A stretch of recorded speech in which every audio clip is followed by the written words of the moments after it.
Guys, I am filming this about half an hour before the NFL draft. A little bit pumped, I'll be honest with you. I'm a New Orleans Saints fan, so we're sitting at 28, but there's a lot of chatter about us trying to get into the top 10, possibly to draft a cornerback, not a quarterback. I said a cornerback. What team does that? I don't know. Anyway, this is a special one today, guys. This one is going to be awesome. I'm going to talk about cards, family cards that were found within my family, my in-laws. So stick around. This one's going to be cool.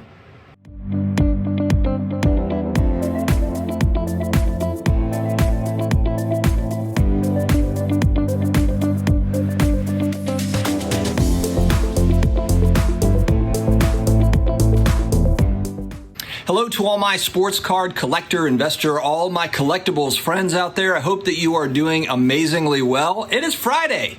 We have made it to the end of the week. I hope you guys have had a good week so far. I am a little bit, I'm a little edgy. I've got my 40th birthday coming up on Monday, and I'm not sure how to feel about it. Big, strong. I joke about this on my channel about how this, my YouTube channel, my collectible stuff is somewhat of a midlife crisis for me, but honestly, I just don't see it ever stopping. This might be like the midlife crisis that never ends. But anyway, guys, today I am excited because we have some long lost vintage baseball and football cards that have been found that I wanted to reveal to you all. Before I do get started, I need to thank the family members that were involved.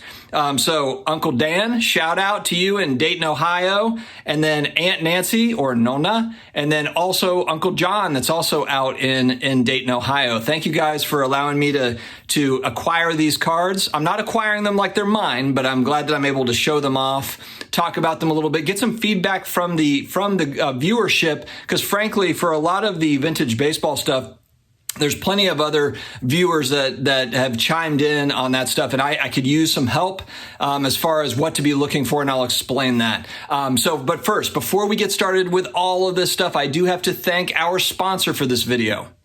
This video is sponsored by Otis, a magical place where almost anyone can buy and sell shares of rare collectibles, including some pretty amazing sports cards, sneakers, and art. You simply download their app and sign up is free. Here's a quick look at the Otis app. As you can see, they've got sneakers, rare sneakers, graded comic books, graded video games, various art options, as well as sports cards. There's new assets launched in the app weekly for you to buy shares in. You can also buy shares of previously launched assets from other Otis members. And there is an offer right now to get your first share free when you first fund your account. Guys, you know that I am big on the Teenage Mutant Ninja Turtles franchise. I have their action figures from 1988, the first editions, and their first appearance is in their 1984 comic book, Teenage Mutant Ninja Turtles #1. It is a scarce book. There are 28 on the census report in a 9.8 condition. Otis has a copy of this book. I don't see myself having tens of thousands of dollars to be able to buy a copy of that book. And so it's great to have the ability to buy shares of a very unique piece. If you are interested in seeing what Otis has to offer, please visit the link in my video description. All right, guys, let's not waste any more time. We're getting into it. So essentially, a couple weeks ago, I got a cardboard box, and it was an older box. And it was one, I opened it up and I could smell old cardboard in it. No, I didn't smell any old bubble gum. So the joke is, or I guess not the joke, but Uncle John used to basically just eat the gum, and then Dan kept all the cards. Uncle Dan kept all the cards. And so these cards are literally 50 years old, a little bit older in some cases. They've got rubber bands on them broken down by team. It's fantastic. It was awesome just going through it. So I did put in Toploaders a lot of the big names that I know, okay? So, and I'm not a baseball person, so part of this is when I show you these sets, ideally, I'd like to hear back from you all. Who are kind of the low key players that are good cards in these sets that you wouldn't necessarily think of? Maybe lesser named Yankees players or something that are chase cards for people. A lot of what was in this box was 71 Topps baseball. So Roberto Clemente is the first one.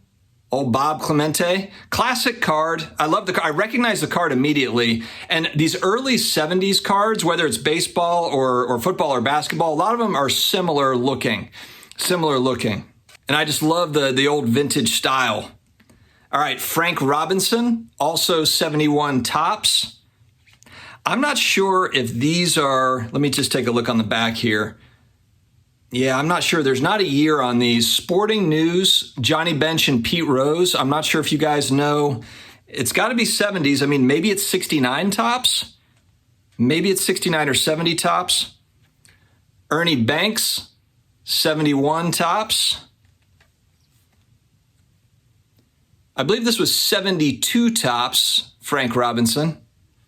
69 tops, Johnny Bench. This one has got some wear and tear. You could tell this one was traded around. You know, this one was one that they were definitely trading and whatnot, playing with for sure. Because that one's got some rounded corners, but it's a cool card. 72 tops, Bob Gibson. Couple more of these 71 tops, Frank Robinson. Okay, so I looked these up, and Yankees from this set were a little bit more popular. So you've got Thurman Munson, All-Star Rookie. This is another one I noticed when I popped up. Jerry Kenny, and I don't know this player, but I noticed it as kind of a, I wouldn't say a chase card, but just a guy that people were buying up. Can't say his last name. The baseball collectors are going to kill me here. Carl Yastrzemski. I just remember he was good.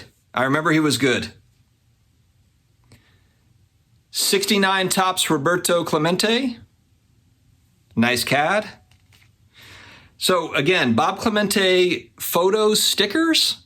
Not sure what year.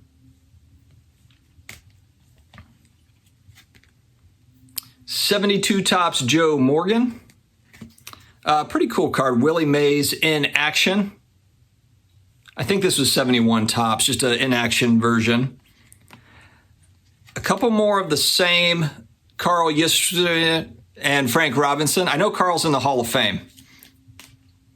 You guys are going to beat me up in the comments, I know it, but I just don't remember. I wasn't around. I was born in 81, guys. Give me a break. Oh, I don't know. Who's this guy? Hank Aaron, 71 tops. Hammer and Hank. Another one that I believe this, it says 70, but I think this is 69 tops. Thurman Munson rookie card, rookie stars. Another 71 tops, Roberto Clemente, pretty cool. I guess they were really holding on to those. And lo and behold, an NBA Hoops Jaylen Brown. Okay, this one just slipped in. I slipped that one in for giggles, for fun and whatever. All right, don't laugh then. Don't laugh. It's not funny. Fine. All right, well, I'm coming back with heaters. 71 tops, Willie Mays. Love it. The Reds guys together. Johnny Bench, Pete Rose. The Mets pitchers. Tom Seaver and a guy known as Nolan Ryan. Might have heard of him. Cardinals. Bob Gibson, Lou Brock. These were all separated into teams, too. It was fantastic. 69 tops, Tom Seaver.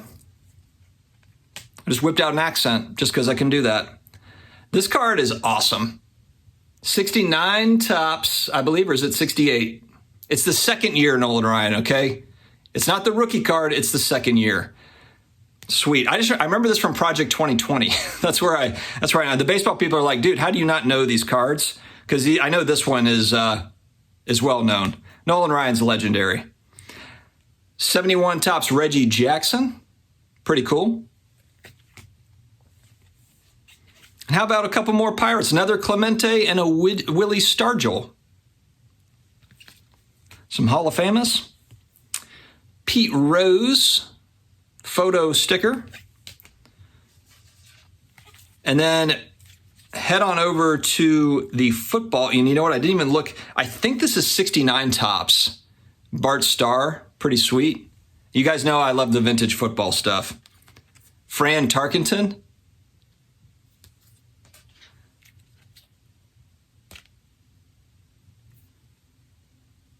Love this design. Another Fran Tarkenton. Last but not least, O.J. Simpson rookie card. We'll end it there, guys. So thank you very much to the fam for finding these, for holding on to these. Little did you know that I would be making a video about it 50 years later. 50 years later, how about that? So I'm glad that I'm able to hold on to these. The plan is to grade them at some point. I'm not in a huge rush to grade them. And frankly, it's like all the grading companies are, raising prices and close down and long wait times. I'll just hang on to these, just kind of hold off. And I'm not sure if I'm going to just wait for PSA to kind of get their act, together and send them off to PSA. I don't know if maybe I should go to, a CSG, what do you guys think? If you had kind of these vintage cards, just PC, not looking to sell, where would you go? How would you go about it? Because I'd like to hear your feedback. My feeling is I feel like I should go PSA just because they are vintage cards. And I just want them to be, not that I need them to be in the most valuable case, but at the same time, it's like if pricing is all relative, if pricing comes back to where it was before, if it's $75 a card or $100 a card or whatever, I don't know. But anyway, let me know what you think. Let me know about some of these unheralded players, because like I said, I've got stacks of 71 tops, 70 tops from this box, but they're not household name players. So if there are little niches in the baseball world, I know that there are. Let me know, please, in the comments. That would be very helpful, just so I know, and so I could share that with Uncle Dan and with the rest of the fam.